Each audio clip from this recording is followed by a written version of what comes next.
Maître Megan Lynch, 26 ans, entrepreneur, tu as ton propre cabinet d'avocat. Tu choisis d'être avocate en droit des affaires à l'âge de 5 ans, tout petite. Tu as réussi et tu étais au barreau et avocate à 24 ans. Pourquoi le droit des affaires? Ça a été mes deux choix quand que je faisais mes études. En fait, j'hésitais entre le criminel puis le droit des affaires. Puis, je suis allée vers le droit des affaires finalement parce que, tu sais, j'ai toujours eu la fibre entrepreneuriale. Puis, j'imagine qu'on va en parler un peu plus tard. Mais, tu sais, très jeune, déjà, j'ai eu ma première entreprise et tout ça. Fait que ce que j'aime surtout du droit des affaires, c'est que c'est positif, c'est des nouveaux projets, des nouvelles aventures. Fait que j'aime ça accompagner mes clients dans cette aventure-là. Tu dis que c'est toujours positif en droit commercial, mais parfois, on voit que dans des contrats entre des actionnaires, ça peut être très laid. Hein? Oui. Ça peut être, comme on appelle aussi, de shotgun. Oui. On va peut-être en parler plus tard. C'est une clause qui est très importante dans les contrats entre actionnaires. Oui. Ça veut dire que... Puis les gens, ils pensent que sur un coin de bureau, tout est beau au début, mais ça peut devenir moins rose. Absolument. Mais quand que je dis que c'est positif, c'est évidemment en comparant avec les autres domaines de droit. Parce que, tu sais, c'est sûr que si on compare le droit corpo, le droit des affaires, avec le droit, mettons, le litige commercial, bien, on s'entend qu'on a un plus beau jeu, dans le sens que, oui, il va y avoir des conflits, des chicanes, tout ça, mais au final, ça se termine souvent, presque toujours, avec une solution satisfaisante, sinon ça s'en va en litige. Fait que oui, bon, ça l'arrive, c'est pas toujours rose, mais ça reste que c'est quand même le plus beau, le plus positif de toutes les possibilités. La couleur rose te définit beaucoup.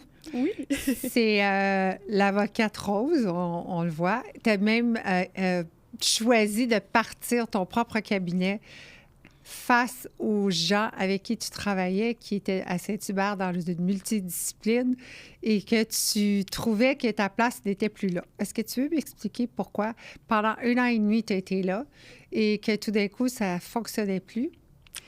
Bien, je chantais, en fait, même avant d'être là, tout mon parcours quand j'étais aux études, je sentais que je pouvais pas être moi-même parce que sinon, je vivais des jugements des autres parce que, tu sais, je ne fit pas dans le moule. On s'entend quand on s'imagine un avocat, on pense pas à moi tout en rose, la petite blonde, tu sais, ça va pas ensemble. On pense plutôt à comme l'avocat sérieux avec sa toge noire, puis tout ça. Fait que c'était l'accumulation de pas me sentir à ma place, de pas me sentir bien. Puis, tu sais, au final, quand on se sent pas nous-mêmes, bien, on se sent pas aussi apprécié ou accueilli des autres. Fait que c'était juste une constante déception. Puis je me disais, faut que je fasse ce choix-là pour moi-même. Faut que je me donne la chance d'être moi-même. Tu penses que les avocats, c'est un monde de beaucoup de testostérone, hein? On va pas se le cacher. Oui, absolument. C'est un monde d'hommes. J'aime ça comment tu l'as dit. Très testostérone. Moi, j'ai pas peur de dire les vraies choses parce que c'est vrai. Oui, absolument. Ils ont l'ego à côté dans le tapis. Surtout dans le monde des affaires, soit dit en passant. C'est qui a la plus grosse business. Oui. Puis toi, là-dedans, est-ce que tu sentais que tu n'étais pas à ta place, mais avec ta passion, qu'il a fallu que tu quittes parce que c'est une passion, être avocate? Je me suis jamais sentie pas à ma place à cause que j'étais une femme. Je me suis sentie pas à ma place parce que je respectais pas le cadre qu'on me donnait. Mais tu sais, je le respectais, mais c'était pas moi-même. Mais je pense qu'une femme peut se sentir quand même inclus dans... Puis en fait, je sais pas. C'est une drôle de question que tu me posais, puis j'y réfléchis en même temps parce que je me dis, peut-être même en se conformant, peut-être qu'on se sentirait jamais à notre place parce que c'est un milieu dominé par les hommes. Mais je pense que définitivement, tu mets les chances de ton côté quand tu rentres dans le cadre qu'on te dit, c'est-à-dire de te présenter comme une femme plus masculine, tu sais, qui va être plus terne, moins colorée, puis plus square, moins émotive, tu sais, parce que c'est ce que le milieu corpo nous incite à faire. En business, il n'y a pas d'émotion, on le sait. Mais c'est tellement faux. C'est complètement l'inverse. Je le sais. C'est fou. La plus grosse émotion, c'est des avocats qui font des divorces. On le sait comment il y a d'émotions. Eux, ils deviennent milliardaires sur les émotions des autres. On le sait. En corpo, ça peut être quand tout va bien, puis on produit un nouveau projet, bien, c'est une émotion de high, parce que tout le monde est content, même l'avocat. Fait que tu n'es plus sûr s'il est vrai ou pas vrai, parce qu'il envoie une facture assez délicieuse à la fin, puis il n'y a aucune émotion là-dedans. Là. Pourtant, dans son bureau, on dirait que c'était ton ami, tu es en train de faire un party. Oui, mais je suis désolée que ça non, soit... mais c'est vrai que c'est comme ça. Il faut se le dire. Tu sais, quand tu es sur un high, ça va t'acheter l'auto. Je te donne un exemple. Une Mercedes, une Porsche, une Rolls-Royce. t'es tout énervé, puis là, quand la facture arrive, tu fais « Ouh! » Oui, sauf qu'en même temps, si le prix est transparent depuis le début, puis tu le sais combien que ta voiture va te coûter, tu reçois la facture, oui, c'est sûr, t'as un peu nœud, mais je pense que le problème, c'est surtout la facture surprise. Quand tu reçois ta facture, puis c'est X milliers de dollars, mais que tu n'avais aucune idée que ça allait te coûter ça, puis tu comprends pas pourquoi, ça, c'est vraiment problématique, mais effectivement, souvent, tu as le hype, puis même chose, tu achètes une entreprise, financement plusieurs millions de dollars, puis à un moment donné, ben là, il faut que tu fasses tes paiements, puis tu te rends compte que faut que tu la payes, ton entreprise, c'est sûr. C'est normal.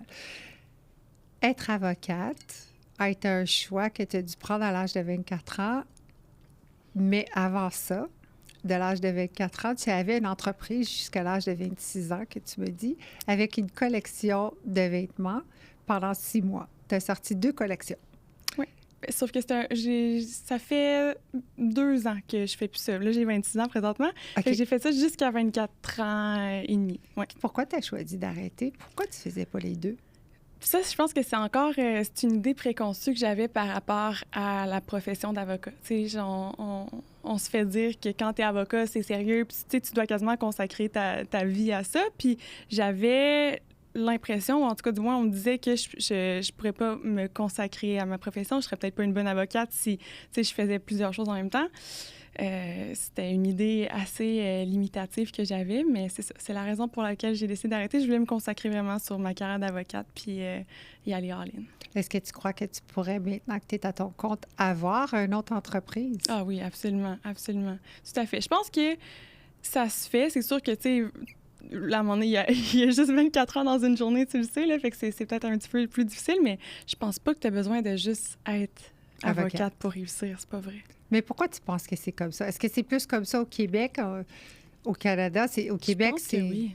Je pense que oui. Je sais pas. J'ai pas l'impression que, tu regardes aux États-Unis, les avocats, c'est complètement différent d'ici. Tu sais, nous, on a tellement beaucoup de normes déontologiques qu'on doit respecter.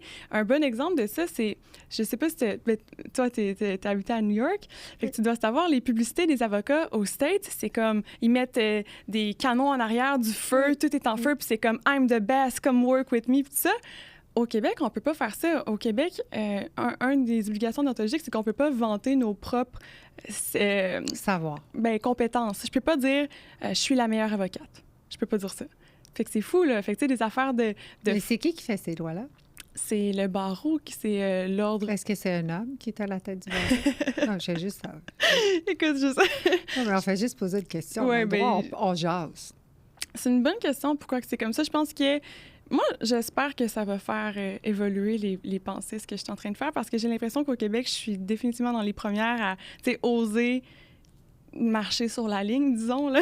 Mais tu fais quoi, marcher sur la ligne? Explique-moi. Juste s'exposer sur les réseaux sociaux, c'est pas quelque chose que les avocats font, puis... Est-ce que c'est légal? Il n'y a rien qui l'empêche. C'est dans notre code d'odontologie, on a le droit d'utiliser les réseaux sociaux pour faire notre publicité. Il n'y a absolument rien qui nous l'empêche, mais je te dis, je sais pas qu'est-ce qu'il y a au Québec, à quel point que les gens ont peur de tout puis de rien, tu sais. Est-ce que tu penses que ça arrête les entrepreneurs de grandir quand on voit tout ce qui est dans une boîte, penser petit, être beaucoup comme on se tient tous ensemble? Faut pas qu'on sorte de la... Tu sais, moi, je sors beaucoup de la marge, je colère beaucoup à l'extérieur de la boîte. J'ai pas une entreprise, j'ai des entreprises, puis je sors de la boîte. Mais je pense que c'est à cause que je viens des États-Unis. Toi, tu arrives d'une boîte, puis tu n'as pas le choix de te faire mettre dans une boîte. De où ça vient, ça, de ne pas vouloir être dans la boîte? Bien, c'est assez récent, parce que je veux dire, tu sais, jusqu'à tout récemment, j'étais en cabinet, je me conformais à ça, je faisais semblant. Mais c'est quoi qui te faisait faire en cabinet pour conformer? Bien, pour vrai, je pense que j'ai juste été faible. Je pense que j'étais faible, puis j'y repense. Mais là, tu rentrais le matin, il disait quoi, là? Bien, j'étais juste complètement malheureuse. Pour vrai, je te dis, là, je passais mes journées à regarder dans ma fenêtre puis être comme « quelle vie misérable ». J'étais vraiment pas heureuse, là. T'as tout étudié ça. Parce qu'il te mettait dans... Il fallait que tu t'habilles d'une certaine façon. Ouais, tu te comportes d'une certaine façon, puis c'est comme ça, puis il faut faire ça, puis c'est comme ça. C'est ça qu'on te répond, c'est comme ça.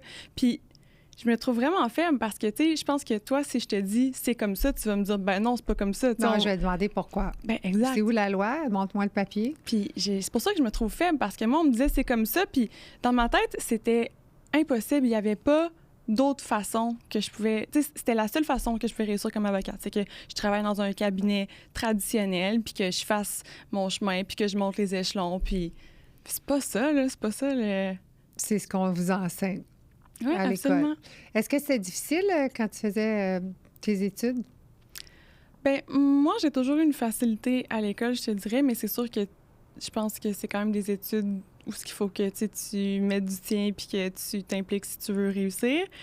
J'étais vraiment chanceuse que j'étudiais peu, voire pas. Je commençais à étudier comme une semaine avant l'examen, puis j'avais vraiment des bons scores, j'ai été chanceuse, mais c'est de la compréhension et non du par cœur. Il y a beaucoup de gens qui pensent qu'un bac en droit, faut que tu aies une bonne mémoire, que tu apprennes beaucoup par cœur, mais c'est vraiment pas ça, là. Tous les examens sont à livre ouvert. OK. Fait que c'est des examens de 3 heures, mais c'est parce que le problème, c'est que tu lis la question puis c'est des cas pratiques. Fait que même si tu as tout appris par cœur, tu seras pas capable d'appliquer la loi si tu comprends pas, tu sais. Exact. Puis c'est long. Ça prend combien de temps à faire ton droit? C'est 3 ans. 3 ans. Dans le fond, tu fais des études préuniversitaires. Fait que tu peux faire soit une technique ou... moi, j'ai fait sciences humaines. Puis après ça, tu as ton bac de 3 ans. Tu as ton barreau, qui, moi, dans mon temps, c'était... Dans mon temps, comme si j'étais une vieille, là, mais c'était 8 mois. Mais là, il y a eu une réforme. Fait que c'est un peu différent. Puis après ça, le stage de 6 mois.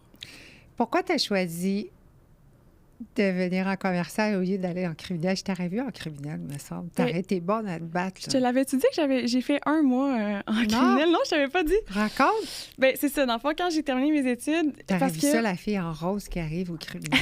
Ça aurait été pas pire, hein? Bien, j'ai fait 1 mois en criminel à la défense. Puis, j'aimais tellement pas ça, là. Tu sais que c'est extrêmement difficile parce qu'il faut que tu mettes tes valeurs de côté. De côté, totalement. Parce que toi, ton travail, c'est de faire respecter les droits de cette personne-là, pas d'imposer tes valeurs. Fait que, tu sais, t'as quelqu'un devant toi qui dit « Ben ouais, je l'ai tué, comme comment qu'on va me sortir de ça? » Puis, il faut que tu le fasses. Faut que tu le crois. Qu'il l'a pas fait, puis que c'était pas de sa faute. Non, il te le dit qu'il l'a fait. Genre, je l'ai tué, comme comment qu'on va me sortir de là pour pas que j'aille... Oui, c'est comme ça, là. C'est pas comme dans les films où t'as juste des clients qui l'ont pas fait puis qui ont été injustement accusés. Les gens l'ont fait, ils sont devant toi, ils te le disent, puis il faut que tu puis émotionnellement, ça doit être élevé. Ah, ouais. Écoute, moi, tu sais, je pense qu'à partir de la 3e journée, je pleurais à tous les jours, là. Parce qu'il faut que tu te rentres dans l'état d'âme de la personne qui a fait un geste inoubliable. Oui. Puis, tu sais, c'est vraiment ça. C'est une compétence que tu dois acquérir quand tu es avocat criminel de la défense, de mettre tes émotions, tes valeurs, tout de côté. Puis là, tu rentres dans un rôle. Moi, je peux pas faire ça. Je pense qu'être entrepreneur puis avoir un rôle aussi important, avocat criminaliste, c'est comme ça qu'on dit ça, je trouve que ça doit être transparence aussi à la maison. Tu peux pas te défaire de cette personnalité-là. Ça vient chez toi. Oui. Fait que toi, d'être en commercial, ça te rejoint peut-être plus parce que justement, toi, tu continues avec ta petite vie rose. Pourquoi rose? Je sais pas, j'ai toujours aimé le rose. Écoute, en 2017, j'avais les cheveux roses. J'ai toujours eu du rose chez moi. Je sais pas, je trouve que c'est joyeux, c'est féminin. Puis tu sais, je pense que t'es comme moi, là, on est féminine. Je trouve que c'est une force d'être féminine. Je trouve pas que c'est une faiblesse, puis j'aime ça le montrer. Ça dérange. Ça dérange. Ça dérange quand on s'assume. Oui. Est-ce que t'aimes déranger? J'aime pas déranger, j'aime m'assumer puis être moi-même puis faire les choses différemment en autant que c'est à ma façon. Bien, ça dérange. Oui, ça dérange. Que t'aimes déranger. Bien, oui. Tu sais quoi? Oui, parce que... Oui, puis c'est une qualité. Parce que si tu ne déranges pas, tu ne feras pas avancer les choses. Oui, puis de toute façon, personnellement, j'ai jamais vu quelqu'un qui faisait quelque chose de bien qui recevait aucun commentaire négatif. Jamais. Oh mon Dieu. Jamais. On va rentrer dans les commentaires bientôt de négatifs de notre vie de plateforme. Ouf! Oui, je vais aller chercher mon téléphone et mes DM. C'est terrible. Puis c'est parce qu'on dérange. Oui. Si on suit la ligne des moutons... Ah ben oui, personne ne va rien dire, tout le monde va être content. Mais ça va être un swipe. Tu sais, ça va être next. Ah, mais quand on dérange, c'est souvent pas nous qui dérange. C'est la personne qui t'écoute et qui te voit. Parce qu'il aimerait avoir la force intérieure, ta couleur de rouge à lèvres. C'est clair. Ton fond de teint, ta performance devant une caméra, de voir que tu es toujours bien mise, ton succès. Oui. Mais ils vont se comparer à une image. Ils ne te connaissent pas, là. Ben oui. Les gens qui ont de la haine, là, les haters, au final, c'est juste une réflexion d'eux-mêmes. Là, c'est une réflexion de tes insécurités. Pourquoi? Tu sais, je sais pas toi, mais moi, jamais j'ai vu comme quelqu'un qui s'habillait d'une façon ou qui parlait d'une façon, puis j'étais comme, tu sais, ça me crée de la frustration à l'intérieur. Jamais. Tu sais, au pire, si j'aime pas quelque chose, que ça soit sur mon téléphone ou whatever, je scroll. That's it, là. Tu sais, même si on n'aime pas, souvent, on va arrêter puis on va regarder, puis on va s'amuser à l'écouter parce qu'on veut savoir c'est quoi qui trigger qu'on a un petit inconfort. Ouais, puis c'est de là que tu apprends.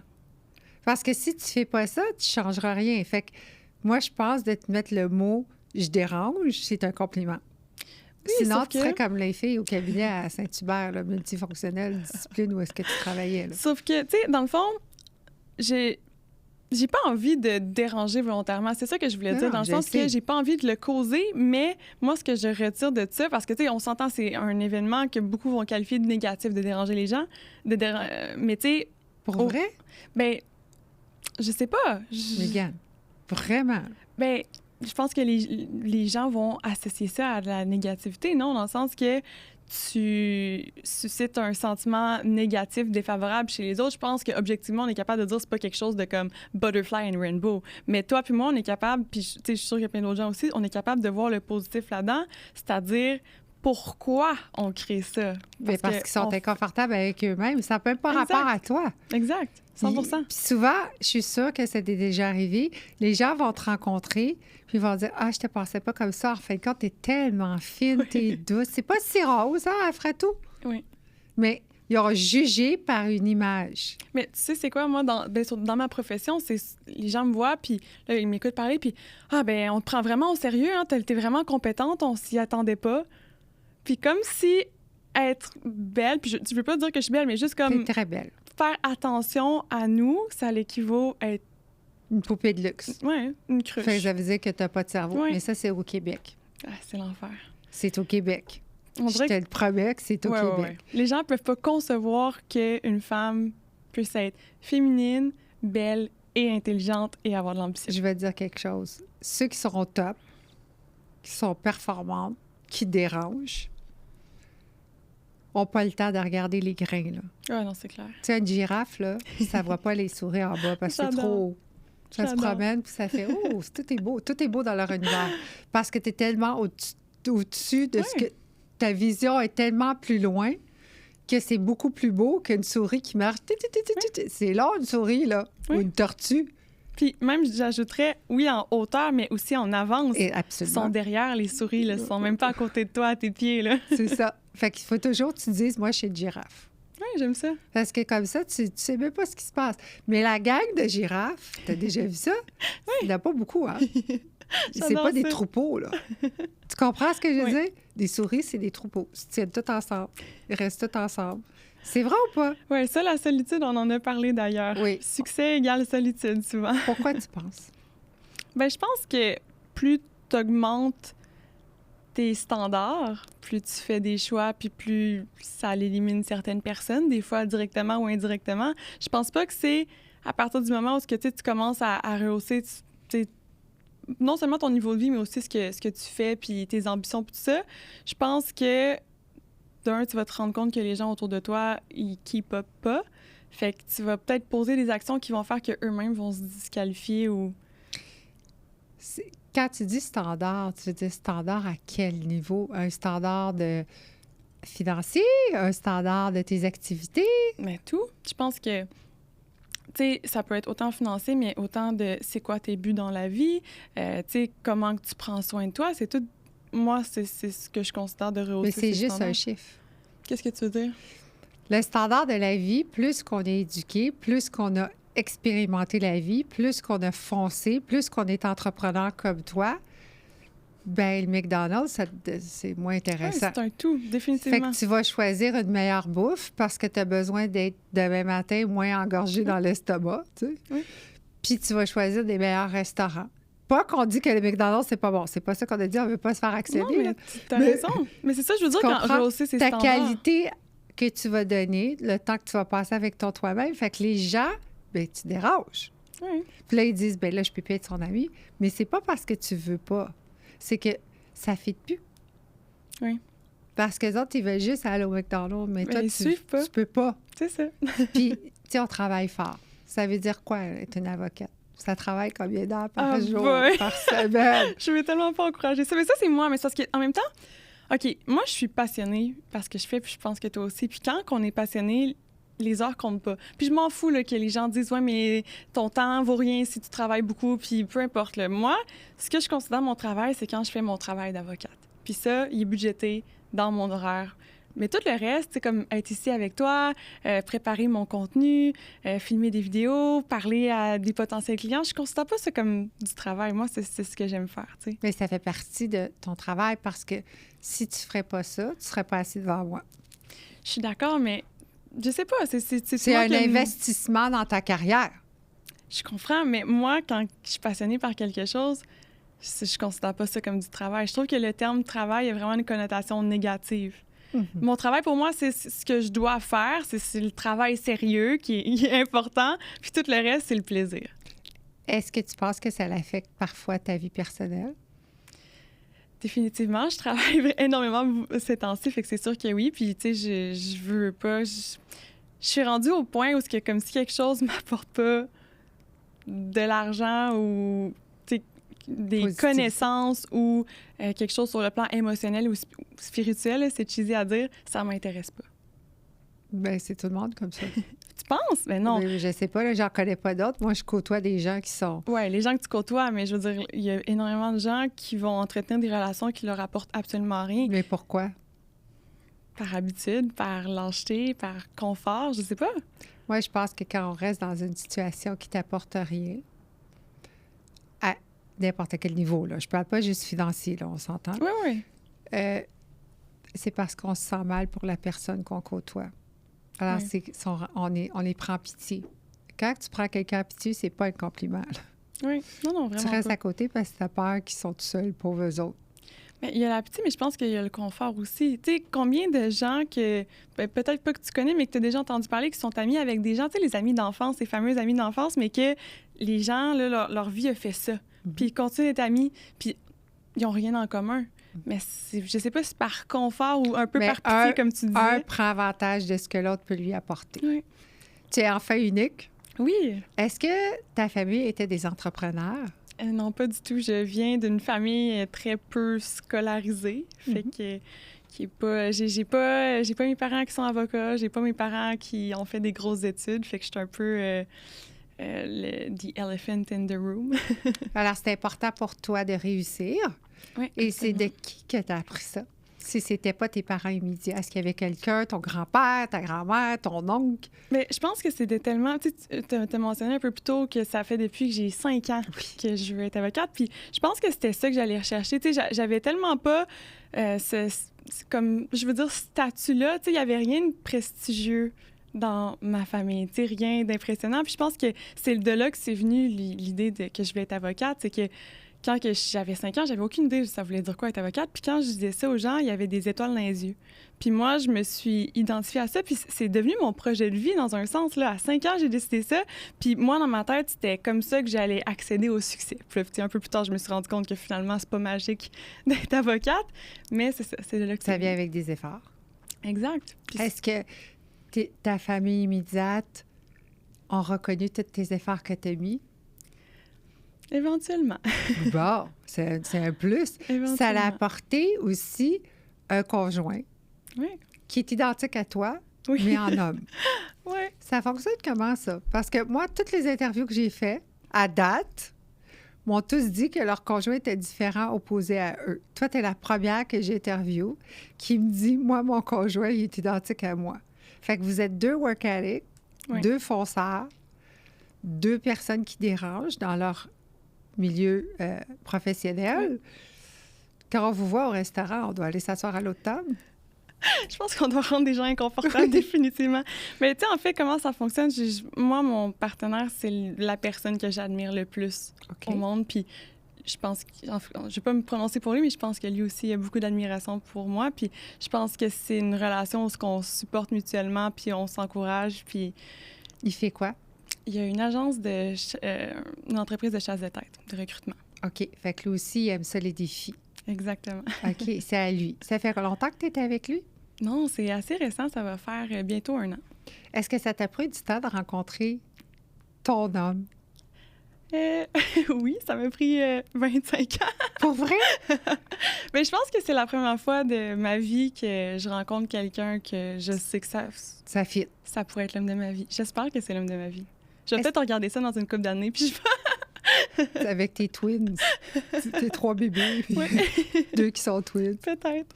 Est-ce que tu penses qu'être avocate, à un moment donné, on ne peut pas aller plus haut? Non, je pense pas. Pas du tout, parce que c'est pas... tu sais, quand tu dis en hauteur, c'est pas vrai. Tu sais, devenir avocate, ça m'a pas rien apporté. Le jour où je suis devenue avocate, je me suis juste rendu compte que c'était rien, c'était de l'air. Fait que, tu sais, sachant ça, est-ce qu'on peut toujours aller une coche au-dessus? Est-ce qu'on peut toujours progresser?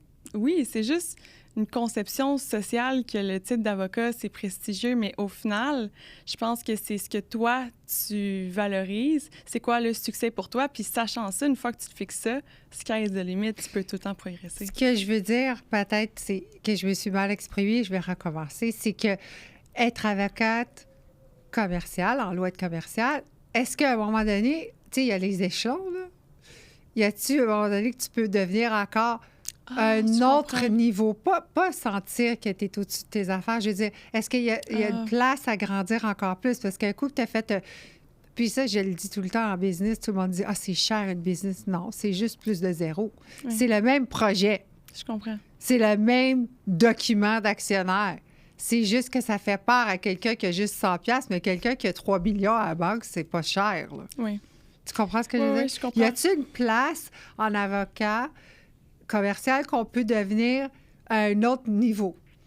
Bien, non, mais tu peux toujours faire un doctorat pour devenir docteur du droit, mais tu sais, est-ce que ça apporte quelque chose de plus? Ça fait quoi, ça?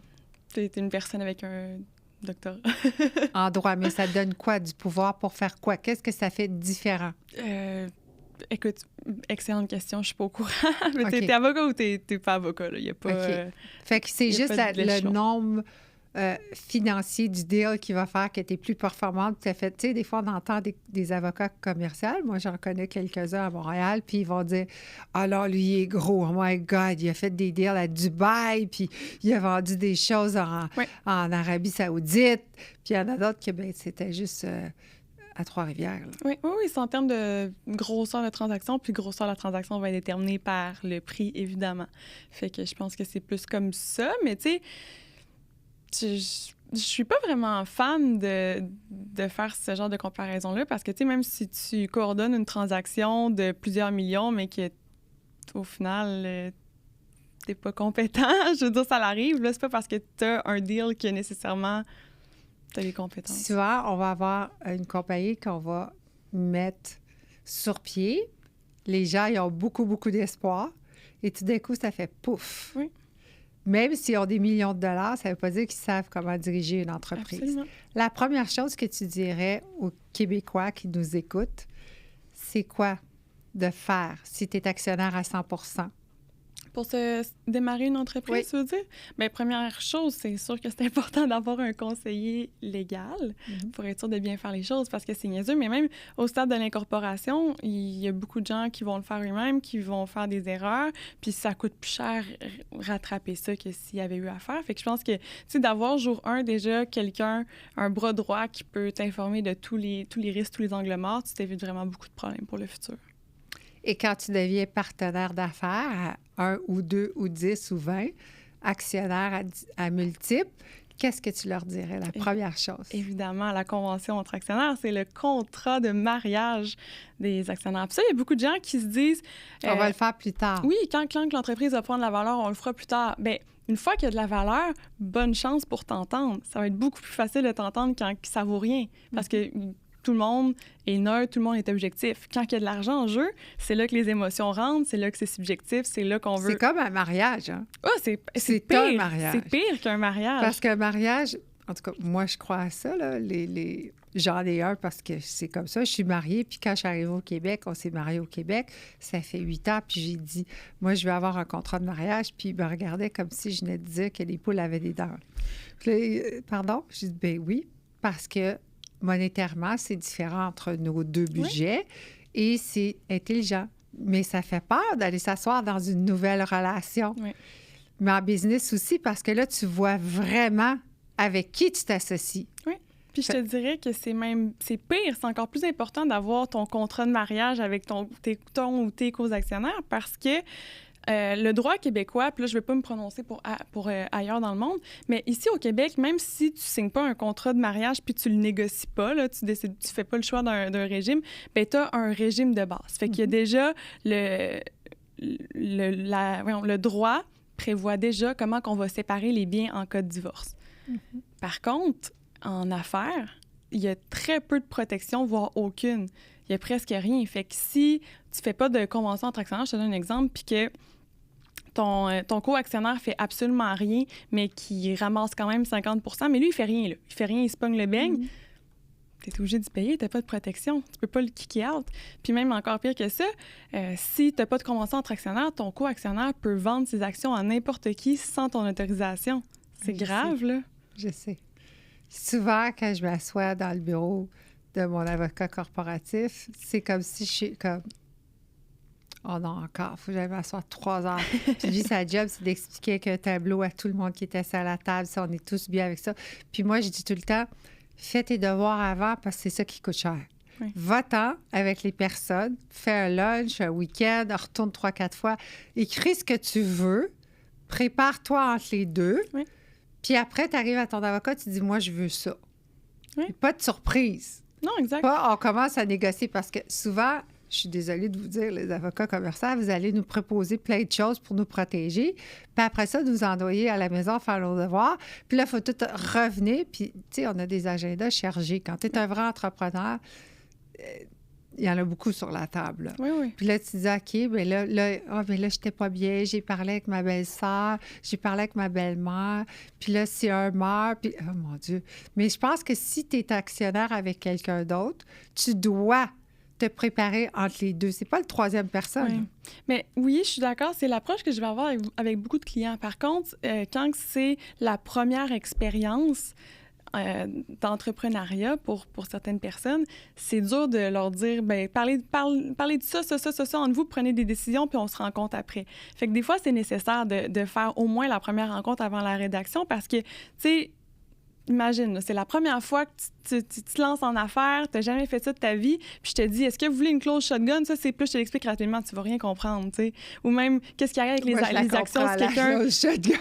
Mais qu'est-ce qui arrive avec quelqu'un qui décède, blablabla, qui va faire quoi dans l'entreprise, comment on se verse les dividendes? Ouais, quand c'est ta première expérience, tu sais pas ce que ça implique, fait que des fois, sont importantes ces deux rencontres-là, mais définitivement, quand c'est des gens qui ont de l'expérience en affaires, tu fais une checklist de voici toutes les décisions que vous devez prendre entre vous, rencontrez-vous, on se rencontre, puis aussi, on limite le temps pour tout le monde parce qu'effectivement, les entrepreneurs sont occupés, on n'a pas le temps d'avoir 45 rencontres qui auraient pu être des emails, tu sais. C'est ça. Puis on voit souvent aussi, en tout cas, moi, je l'ai vécu à plusieurs reprises depuis que je suis rentrée au Québec, et les gens vont s'asseoir. Écoute, c'est comme...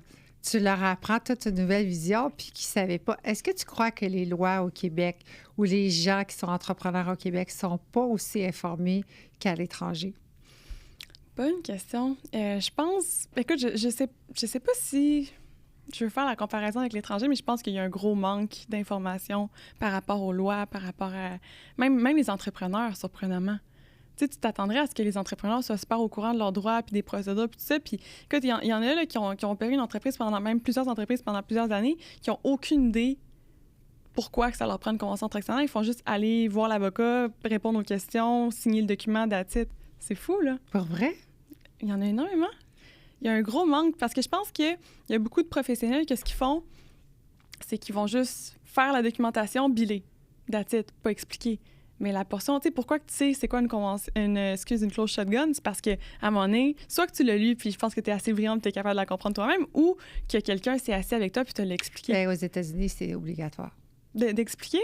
Non, d'avoir la close shotgun. Ah, pour vrai? Ouais. Est obligatoire aux États-Unis? À certains states, oui. Puis c'est quand même inquiétant parce que, ben, puis peut-être moi, je trouve que c'est très safe. Si ça fait pas mon affaire puis je veux plus travailler avec toi, je t'offre quelque chose, tu es obligé, si tu me dis non, tu me payes, sinon c'est moi qui te paye. Je comprends, sauf que, mettons, quand tu es 2 actionnaires puis que les moyens financiers sont les mêmes, ça va. Mais mettons que, bon, il y a 2 actionnaires puis il y en a un qui son rôle, c'est d'injecter, puis l'autre, son rôle, c'est peut-être plus de contribuer puis qui n'ont pas les mêmes moyens financiers. Il y en a un qui peut se faire, tu sais, il y a un siège éjectable, il peut se faire kicker à n'importe quel moment. Fait que c'est quand même des décisions importantes qu'il faut prendre. C'est intéressant que ça soit obligatoire dans certains... Tu vois, tu m'apprends quelque chose. Ça dépend où qui est ta business enregistrée. Ça dépend Delaware. C'est toutes les villes Delaware. Nous, aux États-Unis, Delaware, c'est quelque chose de très facile. Des corporations, il y en a beaucoup à Delaware. Oui. Je pense que tu le sais, ça. Mais j'ai été surprise quand j'ai ouvert 2-3 entreprises ici. Moi, j'étais sûre que tout le monde savait ça. Puis des gens d'affaires depuis 20 ans, puis ils me regardaient, puis ils disaient... Bien, si ça va pas, je vais te donner la moitié. Puis j'étais comme, ben non, pourquoi tu te donneras la moitié? Tu as des enfants, qu'est-ce que tu veux que je fasse? Ou, oui. Tu sais, ils sont pas éduqués de la même façon. Ah, c'est intéressant. Non, c'est vrai. Puis est-ce que c'est obligatoire aussi, mettons qu'on a 3, 4 actionnaires ou c'est seulement 2? Comment ça fonctionne? Parce que, mettons... Ça dépend dans quel state. C'est intéressant parce que, tu sais, mettons justement le cas du 4 actionnaires, parce que c'est possible d'aménager ta close shotgun pour que ça soit, tu sais, soit 2 contre 2 ou 1 contre 3. Oui. Ça crée des grosses inéquités financières. C'est intéressant. Mais celui qui cale la shotgun, là, c'est parce qu'il veut vraiment plus être là. C'est le dernier recours, là. Non, je comprends, mais si t'es le seul puis tu te le fais caler contre 3, c'est beaucoup plus dur d'acheter 3 personnes que d'en acheter une. Ouais. Fait que ce que ça va faire, c'est qu'il va se faire offrir un prix largement inférieur à la juste valeur marchande. Tout à fait. Ah, c'est intéressant. Quand tu dis « je travaille beaucoup », est-ce que tu as des employés? Présentement, j'ai seulement des sous-traitants, pas d'employés. Alors, combien de sous-traitants? En tout, présentement, j'en ai 3. Travaille dans ton bureau? C'est virtuel, présentement, ma firme. Okay. Je fais seulement des rencontres en personne avec des clients occasionnellement. Dans ton bureau? Oui. Tu as un bureau? Oui. Comment ça va, délégué? J'ai juste demandé ça. Oups! Il fait chaud tout d'un coup. Oui! Je pense que c'est vraiment un bel apprentissage. Un vrai apprentissage du laisser aller. Vraiment, parce que je pense que si t'es comme moi, on est perfectionniste, on aime ça que ça soit fait à notre façon, on sait ce qu'on veut, fait que c'est un gros apprentissage, mais en affaires, je pense que c'est important d'être capable de faire ça, puis de se dire, même si c'est fait juste à 70% du potentiel, mais que toi, t'as sauvé du temps, puis t'as pu aller générer X de dollars de plus, bien, ça vaut la peine, tu sais. Moi, je pense qu'il faut bien s'entourer. Définitivement. Il faut que ton équipe, ça soit toi. Une extension de toi. Oui. S'ils ne sont pas capables de le faire à 100%, c'est pas la bonne personne. C'est dur à trouver. Bien, c'est pour ça que c'est compliqué. Puis souvent, notre équipe, elle est très petite. C'est le même monde qui tourne alentour de toi. Oui. Pour chaque projet, chaque entreprise, c'est une différente équipe. Oui. Sinon, ils pensent que tu es folle. Là. Mais tu vois, ça, je suis vraiment en grosse réflexion par rapport à ça de est-ce que je veux avoir plein d'employés, grossir, tout ça, puis faire ma grosse firme d'avocate rose, ça pourrait être des hommes aussi, peu importe, ma grosse firme d'avocat rose, ou de continuer à faire ce que je fais solo, puis tu sais, parce que ça roule bien, puis ça va bien, puis en même temps, je trouve ça, justement, comme tu le mentionnes, tellement dur de trouver des gens qui sont l'extension de moi, ça me donne l'impression que c'est impossible, tu sais. C'est qui ton mentor, à part de ton conjoint? À part mon conjoint, personne. Si tu as quelque chose à aller demander à quelqu'un, à part ton conjoint. Comment tu prends la décision? Des fois, on a des décisions dans notre vie. On se sent tiraillé entre deux façons de négocier quelque chose. Il n'est pas avocat. Tu vas où? Bien, par rapport au mentorat d'avocat, bien, je veux dire ça, j'ai des avocats avec qui je travaille qui font autre chose que du droit des affaires, mais qu'on s'envoie des dossiers sur qui je peux toujours compter puis qu'on peut s'entraider. Sinon, j'ai un de mes sous-traitants qui m'aide pour tout le volet stratégique puis croissance. Fait que lui, c'est sûr que c'est un peu comme mon bras droit aussi présentement. Fait que je suis bien entourée. Je suis très bien entourée. Tu as dit aussi que tu voulais déménager dans un bureau plus grand. Oui. Pourquoi si tu restes seule? Ah non, mais ça, c'est si je suis avec des gens, évidemment. C'est si j'ai une équipe. Parce que je pense que pour voir la croissance que je veux avoir, c'est sûr. Ça Alors, tu veux grandir? Je suis en train de tout planifier pour le futur. Je me dirige vers ça, mais je me dirige vers ça. Je mets la table pour ça, puis je me dis que je fais confiance à la vie puis aux opportunités qui vont se présenter, puis je vais le savoir si c'est ça que je veux faire. Puis est-ce que tu as peur? Oui, définitivement. Est-ce que ton ego est grosse? J'ai peur. Sais-tu quoi? Je pense que c'est ça qui est le plus gênant. J'ai peur de me planter. Ça fait quoi si tu te plantes? Écoute, rien, mais c'est pour ça que c'est complètement irrationnel comme peur. Parce que tu as raison, ça fait absolument rien. Ça fait juste grandir. Absolument. Moi, je dis qu'en business, il faut avoir des échecs parce que ça veut dire que c'est la prochaine qui va être plus grosse. Oui. Si tout va toujours bien, on devient dans Trop notre boîte. Oui, vraiment, t'as raison. Hein? On est habitué à notre petite chose. Mais si on est obligé de mettre le genou à terre ou perdre un deal puis l'échapper, ben ça va nous avoir fait apprendre à grandir d'une différente façon.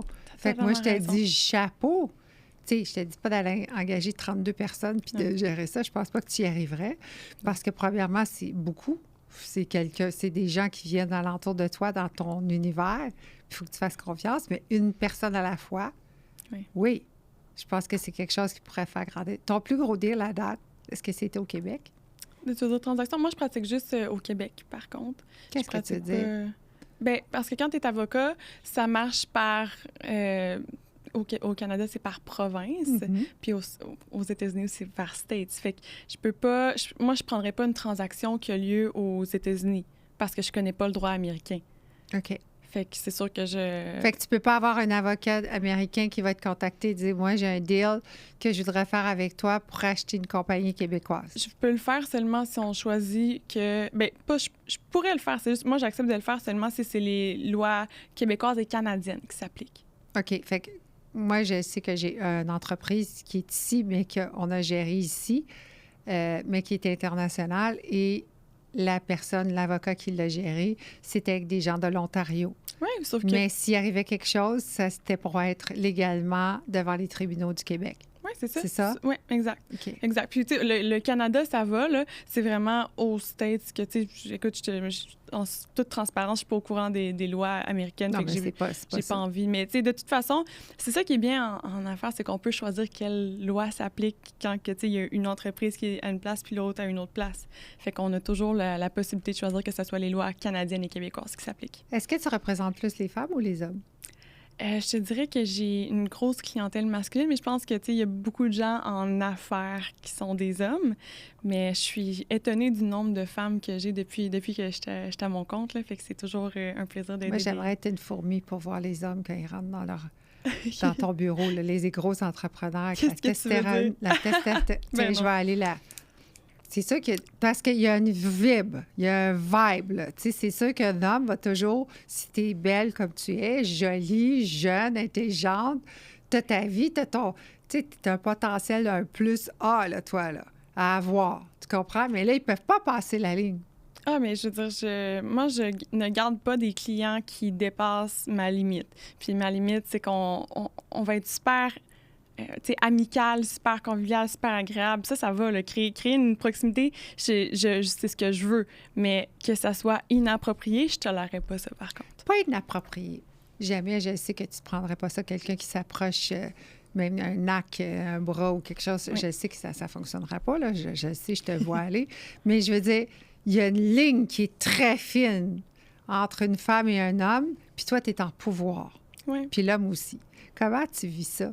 Bien, moi, je vois ça comme un avantage parce que moi, comment que je vois ça, c'est que tu as le choix entre travailler avec quelqu'un qui te plaît physiquement versus qui te plaît pas physiquement à même compétence égale.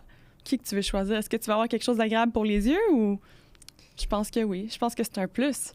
Est-ce que tu trouves que parfois d'avoir quelqu'un dans ton bureau du sexe opposé peut faire que tu sens ils deviennent comme un peu macho? Non, pas du tout, parce que ça, comme je te dis, ça, c'est ma limite. Comment tu fais pour faire ta démarque? Parce que t'es tellement féminine, là, tu sais. Bien, écoute, moi, c'est pas compliqué. Si c'est des commentaires que je trouve inappropriés, je vais littéralement dire que je trouve ça inapproprié puis que je tolérerais pas ça. Puis j'ai renvoyé des clients. que je trouvais qui était inapproprié. Raconte, gossip. Ah, ben c'est assez simple. Si tu frôles la ligne ou si je vois que tu fais juste affaire avec moi parce que dans l'espoir de me dater ou... Un avantage. Oui, ben écoute, moi, si j'ai de l'argent qui t'appartient, je te la remets, puis je mets fin. Évidemment, tu sais, je vais pas causer un préjudice à mes clients, c'est-à-dire que, tu sais, si on a quelque chose en cours, je vais pas... Mais si je sais que c'est quelque chose qui est pas urgent puis qu'ils ont pas besoin, oui, définitivement. C'est une question de respect mutuel, je pense. Pourquoi avoir choisi les médias sociaux pour te démarquer de tout le monde? J'ai toujours, mais pas toujours, c'est pas vrai, mais depuis 2019, j'utilise les réseaux sociaux. Fait que moi, c'était un terrain connu. Puis je pense que le fait qu'il y ait pas vraiment d'autres avocats qui l'utilisent au Québec, ou en tout cas très peu. Mais ils ont le droit, là. Oui, on a le droit. Mais il y a très peu de gens qui le font. Fait que c'est un peu un free market. Il y a une fille qui le fait aussi, une autre avocate, ta sœur avocate ou quelque chose du genre. Comment elle s'appelle? Je sais pas. Mais tu sais, OK, je suis pas la seule, mais je suis dans les seules. On s'entend, hein, c'est rare que... Mais toi, tu te démarques vraiment, là. Puis quand tu compares, par exemple, un bon exemple, c'est le courtage. Courtage, ou soit hypothécaire, immobilier, peu importe. On en voit plein, tu sais, des courtiers immobiliers sur les réseaux sociaux, des courtiers hypothécaires, puis tout ça. Puis c'est super, mais des avocats, il y en a très, très peu. Je pense que la plupart des professionnels, tu sais, des médecins, il y en a très peu. Ils n'ont pas le droit. Les médecins n'ont pas le droit. Pas beaucoup. Il faut qu'ils fassent attention à ce qu'ils disent. Avocats. Ils peuvent pas dire « je suis le meilleur, viens me voir, je fais les plus beaux nez au monde. » Ils n'ont pas le droit de dire ça. Ils n'ont pas le droit de représenter un produit non plus. Oui. Ils peuvent pas dire « ce produit-là est meilleur. » Tu comprends? Mais on a le droit, mais là, les médecins, je ne sais pas exactement précisément. Moi, je le sais parce qu'on a une compagnie de médico-esthétique, puis c'est très touchy, qu'est-ce qu'on peut dire. Même chose que les avocats. On ne peut pas se vanter. Mais aux États-Unis, pas... les médecins arrivent avec la bouteille et disent « Utilisez cette crème! Oui. » Ici, tu n'as pas le droit de faire ça. Est-ce que tu penses que les femmes, en 2024, sont rendues plus fortes en business? Je pense que oui. J'espère que oui. Je suis vraiment confiante. Puis je pense que justement, tu sais, des personnes comme toi, comme moi, je pense qu'il y a de plus en plus de femmes qui vont s'assumer, qui vont se montrer sur les réseaux sociaux, de plus en plus de femmes qui vont oser se lancer en affaires, s'affirmer, puis devenir, je vais pas dire forte parce qu'on l'est toutes déjà, mais devenir des personnalités puissantes, tu sais. OK. Puis est-ce que tu penses que le plus gros market en ce moment, c'est d'être une femme? Si tu es un entrepreneur, ça serait plus facile de faire du marketing et de démarquer qu'un homme sur les médias sociaux? Je sais pas, parce qu'il y a quand même beaucoup d'hommes sur les réseaux sociaux qui réussissent bien, tu sais, des professionnels. Tout ça, je sais pas si c'est nécessairement un avantage ou un gage de succès, mais ce que je sais, c'est qu'il y a moyen de l'utiliser à son avantage. Est-ce que tu t'es fait juger au début? Ben oui, tout le temps, évidemment. Pour vrai? Encore aujourd'hui? Ben oui, les commentaires négatifs sur les réseaux sociaux, c'est à tous les jours. Mais de qui? Là. Je sais pas, je regarde pas ces comptes. Mais est-ce que c'est des gens qui sont des collègues ou d'autres cabinets? Ah, ben je veux dire, d'autres cabinets, c'est sûr que ça suscite des réactions, je pense. Je dérange beaucoup là, dans le milieu juridique, je pense, tu sais, de voir les réactions, tu sais, des fois juste le non-verbal, des choses comme ça. Mais... Comment ils réagissent quand ils te voient? Écoute, ça peut être des affaires autant subtiles que de rire quand ils me voient, tu sais, arriver sur la vidéo, tu sais, juste des messages petty ou, tu sais, des choses comme ça, je pense que c'est plus subtil. Puis, bon, de collègues, évidemment, avec les gens avec qui que je travaille, j'ai une belle équipe. Fait que ça va. Puis mes clients aussi. Fait que ça, je vis plus ça. Puis j'en suis vraiment chanceuse, mais ça vient plutôt des inconnus, tu sais, les critiques négatives. Des hommes ou des femmes? Je pense que c'est surtout des hommes. Moi aussi. Quand c'est des femmes, je pense que c'est des femmes avec la misogynie... comment qu'on dit ça, c'est des femmes qui s'aiment pas. c'est bien résumé. On va le dire en un mot. Femmes qui s'aiment pas. Ils ont besoin d'aller, je sais pas faire quoi, une thérapie de quelque chose. Dénigrer d'autres femmes. Je sais pas pourquoi. Moi, c'est beaucoup plus les hommes. Puis toi, tu dis la même chose. Je pense que c'est parce que on en a parlé en pré-interview que souvent les hommes vont passer des commentaires gratuitement sur nos médias sociaux, nos plateformes. On sait même pas c'est qui. Oui. Joe, le livre La Verte, là, qui arrive de nulle part, ils vont utiliser ça, je pense, pour nous attaquer parce qu'ils voudraient être gentils, mais ils ne savent pas comment, puis ils deviennent tellement mal polis, puis ils sont tellement pas à la hauteur, puis c'est eux autres qui sont faits ce scénario-là, là, qui sont pas à la hauteur, qui vont t'affronter en te disant une cochonnerie, une niaiserie, gratuitement, qui sort de je sais pas où. Est-ce que ça t'est déjà blessé? Est-ce que, je vais pas dire non parce que c'est pas vrai, mais je pense que c'est pas ce qu'on s'attend qui pourraient me blesser qui me blessent réellement. Dans le sens que, moi, que tu me dises des choses que je sais là, que c'est complètement stupide puis ça fait aucun sens, genre que je suis pas compétente ou des choses de même ou que, tu sais, c'est pas vrai ce que je dis, blablabla, peu importe, ou que à cause de mon apparence, je suis pas sérieuse puis comme ils voudraient pas m'avoir comme avocate, ça me dérange pas. Mais je pense que si des gens, c'est niaiseux, hein, mais disaient par exemple que genre, je suis grosse, ça, je pense que ça me ferait plus de peine. Des choses que... Sur ton physique. Ouais, je pense que je trouve ça quasiment plus blessant sur mon physique.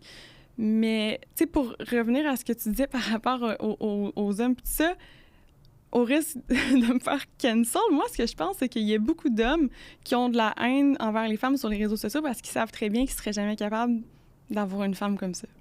Ben non, mais je ne sens pas 1000% d'accord avec toi. C'est ce que je dis.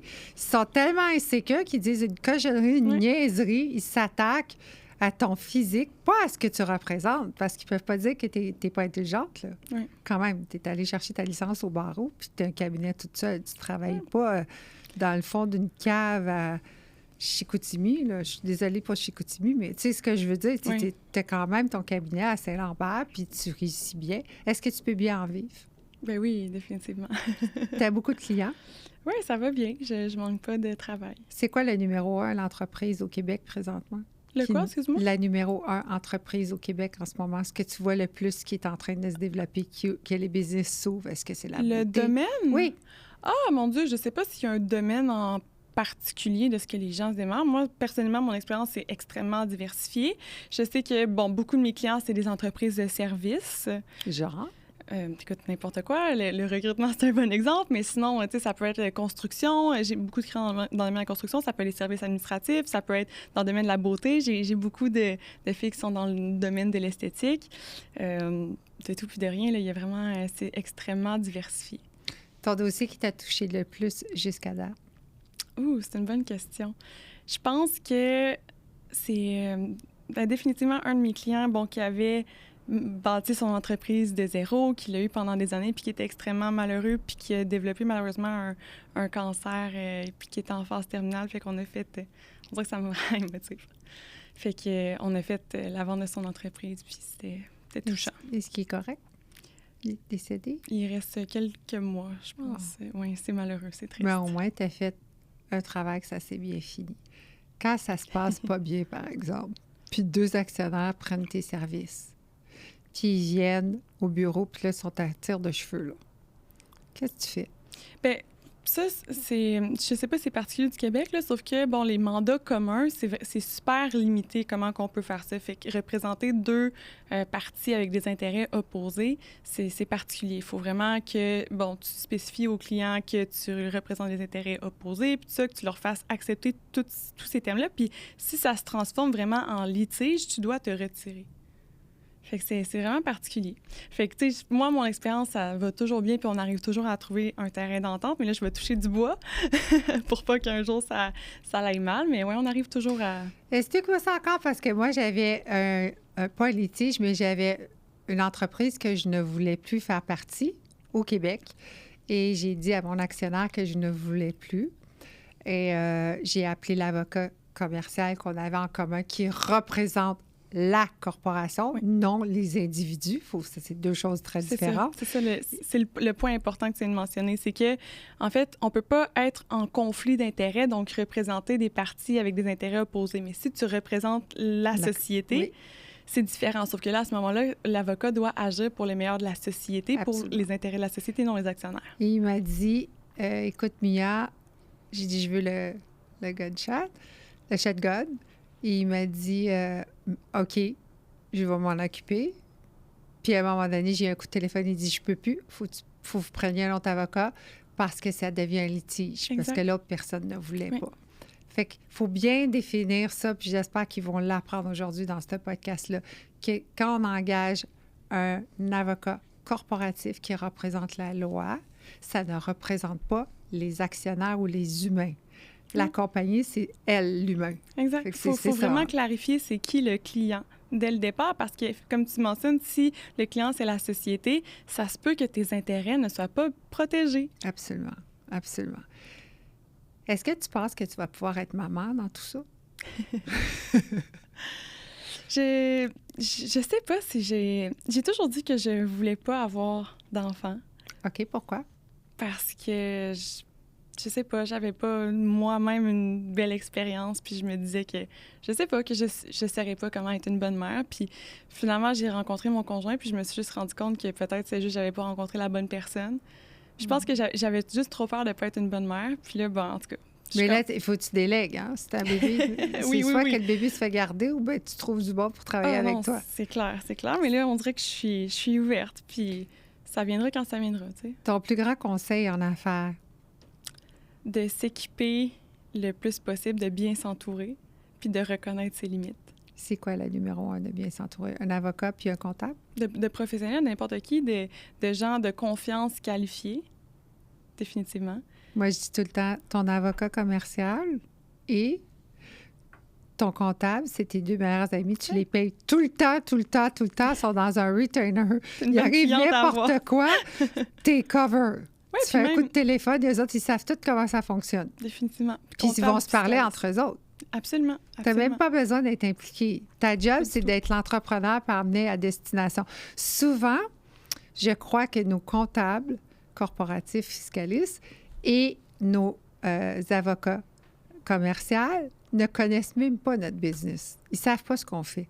Ils savent... Ça, c'est pas correct, par contre. Non, mais c'est vrai, vous ne savez pas les détails. Tu sais, en médico-esthétique, on va vous expliquer c'est quoi, mais vous n'allez pas aller dans les détails de qu'est-ce qu'on fait. Ça, c'est clair. Est-ce que tu comprends ce que je dis? Tu n'as pas besoin de le savoir, ça. Non. À moins que... Par contre, en litige, ça va être nécessaire. Pour quand c'est question de preuves, puis tout ça. Oui. Mais non, définitivement. L'idée, c'est de comprendre, grosso modo, ce que tu fais pour être capable de bien te conseiller puis qu'il n'y ait pas d'angle mort. Mais oui, définitivement. Tu sais, comment tu injectes tes clientes, comment que tu fais telle affaire, moi, je suis pas au courant de ça. Là. C'est correct. C'est pas ça, notre job. Nous, notre job, c'est d'amener notre entreprise à notre niveau qu'on voit, aux billions qu'on voit, notre stratégie d'affaires. Vous autres, c'est de nous protéger, puis le comptable fiscal, c'est de bien protéger. Fait que ces 2 personnes-là sont à barre. Je pense qu'on a une belle... recette gagnante.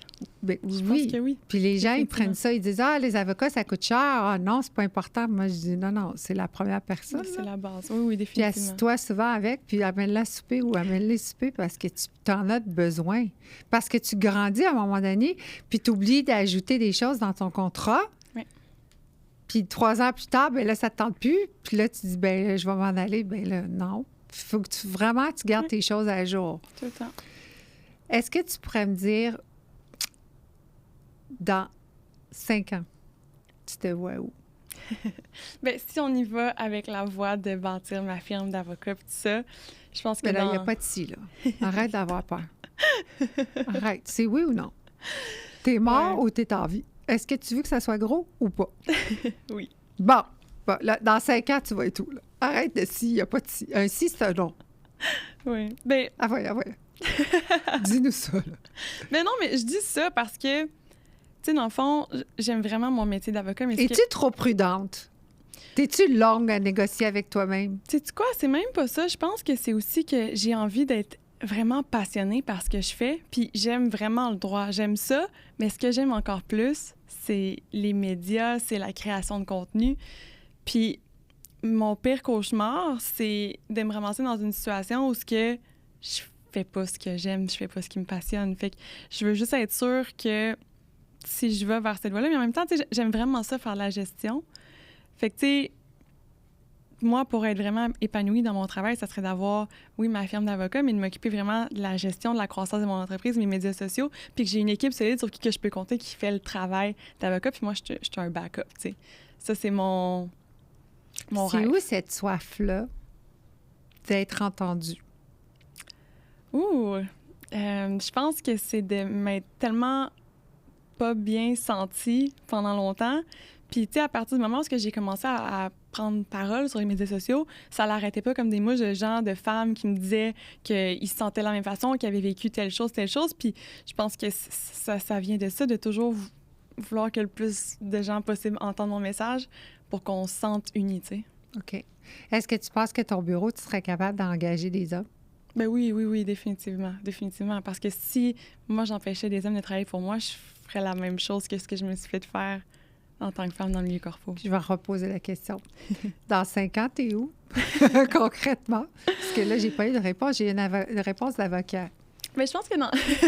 Non, mais je voudrais entendre la réponse. Ben, écoute, dans 5 ans, je pense que, comme je te disais, je suis dans une place où je peux me concentrer sur la croissance de mon entreprise, médias sociaux. Qu'est-ce que tu veux dire? T'es-tu dans le Vieux-Montréal? Ah, physiquement? Ah, Est-ce ben que oui. c'est toute rose? Est-ce que tu as 32 employés avec 4 chauffeurs? Je pense que ça serait intense. Mais oui, définitivement. Vieux-Port de Montréal, absolument, tout en rose, gros bureau, dans une belle vue, c'est sûr, c'est sûr.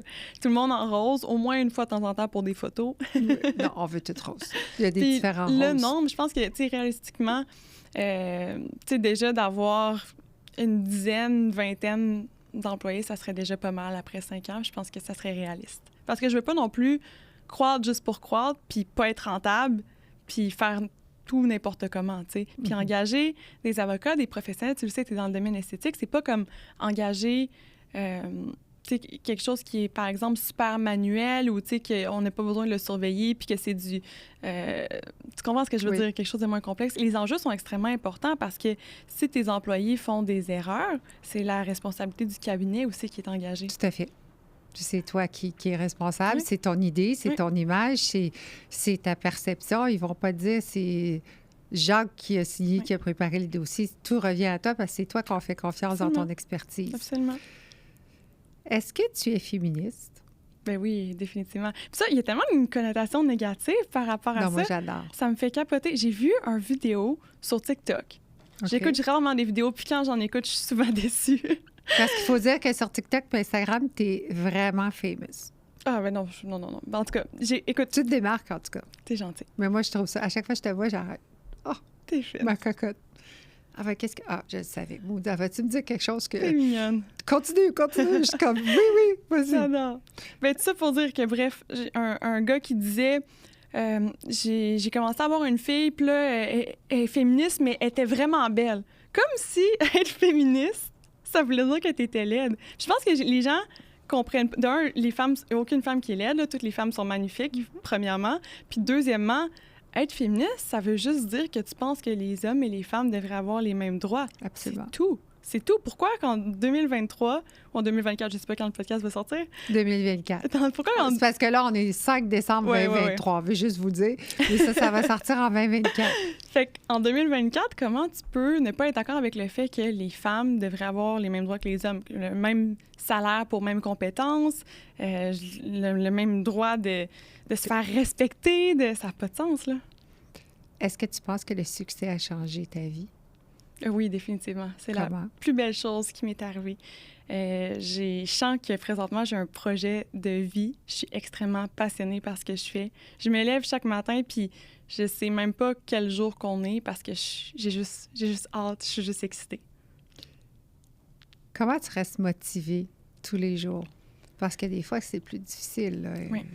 C'est rough, là. Tout le monde, on voit la gloire, mais on réalise pas ce que ça nous a pris pour se rendre là. C'est sacrifice, c'est vraiment un sacrifice. C'est quoi ton plus grand sacrifice? Bien, je pense que c'est impossible de... C'est vraiment cheesy, mais c'est impossible d'être tout le temps motivé. Ce que ça prend, c'est de la discipline. De le faire, que ça aille bien ou que ça aille pas bien, il faut que tu le fasses. Puis ça va te causer beaucoup plus de préjudice de pas le faire parce que ça te tente pas, tu vas payer le prix plus tard. Fait que fais-le. Puis, tu sais, quitte à, mettons, des journées que ça te tente vraiment pas, je me mets, moi, mettons, tu sais, des objectifs pour ma journée, puis je me dis, si au moins j'ai accompli ça, comme je vais être contente. Puis, tu sais, 99% du temps, même après avoir fini ça, tu veux en faire plus parce que tu es passionné. Mm-hmm. Souvent aussi, on va se dire, ah, ça me tente pas, je suis fatiguée. Mais on le fait pareil parce qu'on est en mode robot, super performance. Puis ça nous fait de nous comme des guerriers. Oui. On est très let's go! On ne sait même pas où qu'on s'en va, mais en tout cas, est-ce que tu es imposteur? Je l'ai été pendant longtemps. Je pense que quand j'avais mon entreprise de vêtements de sport puis que j'étais coach en ligne, en ligne puis en personne, mais quand j'étais entraîneur, oui, définitivement, je me disais pourquoi que les gens vont vers moi, pourquoi moi, puis tout ça. Puis je sais pas, aujourd'hui, j'ai complètement changé ça. Puis je pense que c'est à force de tout le temps me dire que moi, je croyais en moi, puis que moi, je le savais ce que je valais, puis tout ça, puis je l'ai plus, l'imposteur. J'ai l'impression que je l'ai battu. Non, ça va partir à un moment donné, puis là, tu l'as plus. C'est quand tu vas arriver à l'autre niveau, c'est parce que là, tu as besoin d'un changement. Ouais. Tu es en train de même je suis sûre que présentement, tu dis, j'ai besoin de bouger, mais tu as un petit peu peur, mais là, tu n'auras plus peur parce que là, tu me l'as dit, puis là, tu as un gros ego, fait que là, tu vas le faire. Fait qu'en 2024, tu vas avoir ton gros cabinet dans le Vieux-Montréal. Tu sais quoi, j'ai l'impression que c'est vraiment quelque chose qu'on est capable de contrôler, le syndrome de l'imposteur. Parce que si tu crois pas en toi, qui va le faire? Non, mais il n'y a personne. C'est juste toi. C'est les autres qui pensent que tu ne seras pas capable, qui te découragent. Mais les autres, on s'en fout. Mais le syndrome de l'imposteur, c'est ça. Ça vient des autres, le syndrome d'imposteur. Exact. Ils te donnent leur négativité, leur peur. Ça se combat. C'est pour ça qu'on reste toute seule. On est de plus en plus... Notre groupe est petit. Souviens-toi les girafes. Comment tu gères tes échecs personnels? J'essaie d'en tirer le positif que je peux, d'en tirer une leçon. Parce que je pense que dans chaque événement négatif, il y a du positif, puis dans chaque événement positif, il y a du négatif. Fait que c'est de toujours s'accrocher à ça. Mais tu fais quoi? Tu te mets à manger du chocolat? Ah, non. Tu fais de la surperformance, tu t'en vas au gym 3 jours en ligne. Qu'est-ce que tu fais? Je m'isole. Je m'isole puis je travaille. Vraiment, oui. Puis est-ce que tu le reconnais? Oui, vraiment. Quand je vis des choses difficiles, j'ai pas envie de parler à personne, je m'isole complètement. C'est genre dangereux. OK. Tu t'isoles. Oui, je parle plus à personne puis je deal avec mes choses. Puis comment tu deals avec ça dans ta tête? En travaillant. OK. Fait que t'es vraiment un workaholic. Oui, vraiment. Travailleuse à fond. C'est quoi ton plus grand sacrifice que tu as dû faire jusqu'à maintenant pour réussir? Tu me poses des bonnes questions. C'est pour ça qu'on fait un podcast. C'est pour apprendre à te connaître, ma chouette. Tu veux dire dans ma vie pro ou les deux. De t'ouvrir la porte aux deux, on va avoir une réponse pour les deux. Je sais pas c'est quoi le plus grand sacrifice que j'ai fait. C'est vraiment une bonne question. Je sais vraiment pas. Est-ce qu'on coupe? Je sais pas. Non, je veux que tu y penses. Il faut que tu me répondes. Ton plus grand sacrifice. Je sais pas. Est-ce que c'était que tu as été obligé de perdre des amis? Ben, Est-ce que tu étais obligé d'acheter une voiture moins dispendieuse? Il fallait que tu te couches plus de bonne heure pour arriver à te lever plus tôt? C'est quoi ton plus grand sacrifice? Ben, je trouve pas que c'est des sacrifices parce que, je veux dire, à the end of the day, c'est toutes des choses que j'ai envie de faire parce que je sais qu'est-ce qu'il y a au bout. Je considère pas que c'est des sacrifices. Je trouve que c'est juste le processus, les étapes nécessaires pour y arriver. Moi, c'est comme ça que je vois ça. Ben oui, non, mais c'est une bonne réponse. C'est pour ça que j'étais allée chercher la réponse. J'en ai pas de sacrifice, je sais pas. Parce que ça fait partie de qui tu es. Ouais. Tu as tellement cru depuis l'âge de 5 ans qu'il n'y avait pas d'autre choix, là. Bien, puis je trouve que ça a comme une connotation négative, sacrifice. C'est pas un sacrifice, c'est des choix. Non, mais c'est pas un sacrifice de me lever à tous les matins pour aller au gym. C'est un choix que je fais pour être performante, pour pouvoir prendre soin de moi, pour, tu comprends? Oui, je te comprends très bien, puis c'est bien que tu l'expliques très, très bien. C'est ce que peut-être, sur le coup, c'était comme... J'étais comme avec une réponse, excuse-moi. Non, mais c'est une bonne réponse. Moi, je pense pas que je sacrifie rien, moi. J'ai appris à gérer avec des petits compartiments tous mes besoins pour arriver à être entière. Ouais. Puis quand je vois que ça va pas, bien là, je délègue, mais je suis beaucoup plus âgée que toi, fait que j'ai appris à déléguer et ça a pris du temps, là. Ah ouais, parce que je suis vraiment comme ça. Toi aussi, mais ça, c'est la peur qui fait qu'on reste comme ça. Ben oui, ça, c'est sûr. Je vais te dire 3 mots. Tu les mets dans l'ordre que toi, tu veux. OK. Passion, succès, argent. Exactement dans l'ordre que tu me l'as donné. Bravo. J'ai gagné? Oui, t'as gagné, je sais pas quoi, là. Mais moi, je pense comme ça. Ça veut pas dire que c'est la bonne réponse, là. Je la pose à tout le monde qui vient dans mon podcast. C'est une des questions que j'insiste à poser. Et il y en a beaucoup qui vont me dire passion, argent, succès, mais moi, j'y crois pas. Moi, je pense que si tu as une passion, comme tu l'as dit tantôt, c'est pas de sacrifice. Fait que le succès va arriver même sans que tu le saches. Oui. Tu vas te démarquer, puis l'argent, bien, dans le compte de banque. Parce ça que va venir, oui. Est-ce que tu crois comme ça? Oui, exactement. Puis moi, pourquoi que j'aimais cet ordre-là, c'est que je pense pas que le succès, c'est juste l'argent. Le succès aussi, c'est d'accomplir ce que tu as dit que tu allais accomplir. Pour toi. Oui. Souvent, on va le faire pour les autres. Ça fonctionne pas. Oui. Tu n'auras pas de succès. Oui. C'est vrai, ça.